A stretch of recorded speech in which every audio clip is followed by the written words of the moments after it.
The polls in Wisconsin and the governor's recall race have been closed for just under an hour. Up until this point, NBC News has been characterizing the race as too close to call, but NBC News is now prepared to change its projection. NBC News is projecting that Governor Scott Walker of Wisconsin has survived the recall challenge from his Democratic challenger, Mayor Tom Barrett of Milwaukee. Again, this is the NBC News characterization in this race. Governor Scott Walker, the projected winner, the survivor of the recall effort against him. This projection, this characterization is being made with 21% of the vote in. Of course, NBC comes to these characterizations from information more than just the precincts that are reporting. They're also looking at exit poll data and other means of making their projections. But Scott Walker, according to NBC News, is holding on tonight in Wisconsin after this epic recall fight. We're going to be joined in just a moment by my friend Ed Schultz, who has been covering this race, in Wisconsin more intensely than anybody else in the country. We're going to Ed. Yeah, Ed was not sure we would be able to get you on. Ed, we have just been able to characterize this race as a win for Scott Walker, Governor Walker surviving this recall challenge in Wisconsin. I got to ask your reaction as somebody who's covered this more closely than anybody else in the national media. Well, in many respects, it's to be expected, considering how much money was thrown at this race. You know, NBC is calling it for Walker. Okay, I think it's awful close, and there's a lot of absentee ballots yet that are still out, and it's going to be very, very close down to the wire. So it's disappointing, I know, if this is going to be the result to a lot of workers in this state. But certainly it is not the end, and it's going to be an opportunity for the progressive movement to regroup nationally and understand exactly what they are up against. No question about it. It was a gallant effort by Democrats and liberals and progressives in this state and workers to get out and go door to door. The canvassing was very intense. They felt very good. They felt like Tom Barrett had a real good final week. But Scott Walker, according to NBC News, has prevailed with 22% of the vote in. That's the call right now. I know that Milwaukee is going to have a big turnout, and so is Madison. A fabulous turnout in both those areas, but there you see it. I don't think it's you know, it's damaging to the labor union, labor movement, no question about that.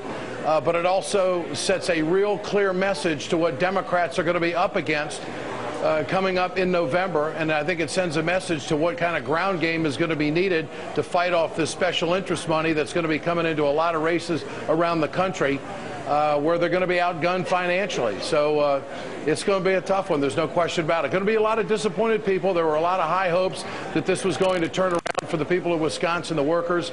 But the question now is just how aggressive is Walker going to get? He's going to get a lot of national attention because of this. It would seem to me that the Republican Party is going to have to find a spot for him at the national convention and prop him up. I think the Romney campaign is going to be pointing to him as the agenda that they're going to want to follow. This, of course, is going to give a lot of talking points and momentum to the Ryan budget, and that's just going to make the hill a little bit higher for the Democrats to climb. But I don't think this proverbial fight is over yet by any stretch of the imagination. Ed, obviously, we're still waiting on results in the lieutenant governor's race. We're still waiting on the results in the 4 Republican state Senate recalls. There is still the possibility at this point. We're just showing the board right now for the lieutenant governor's race. NBC still characterizing that one as too close to call. There is the possibility that the Democrats, if they win one of those state Senate seats, will actually win control of the state Senate tonight, in which case we'd be looking at divided government in Wisconsin. Scott Walker holding on to the governorship, the Republicans holding on to the state assembly, but the Democrats moving from the tied situation they've got right now in the Senate to taking over that body. Do you think that's going to make any material difference in terms of policy in the state? Well, I know one thing. If the Democrats do take over the Senate by winning one of those 4 Senate recall races tonight, it's going to definitely slow down the agenda. It's going to make Scott Walker talk a little bit, because the Democrats are bound and determined to make sure that there's not going to be any more radical legislation coming through. They're going to be able to probably fence off the right-to-work legislation that the Democrats think that Walker's going to show up with in the effort there. It is also going to slow down any kind of radical voting suppression laws that the Democrats have said that they are committed to stopping. So this is definitely going to slow down government in Wisconsin. There's no question about that. But this is also an opportunity for the Republicans to gain a great deal of confidence that when they outfund the opponent, it can make a difference. We are looking at almost a $27 million advantage that Walker had over Tom Barrett.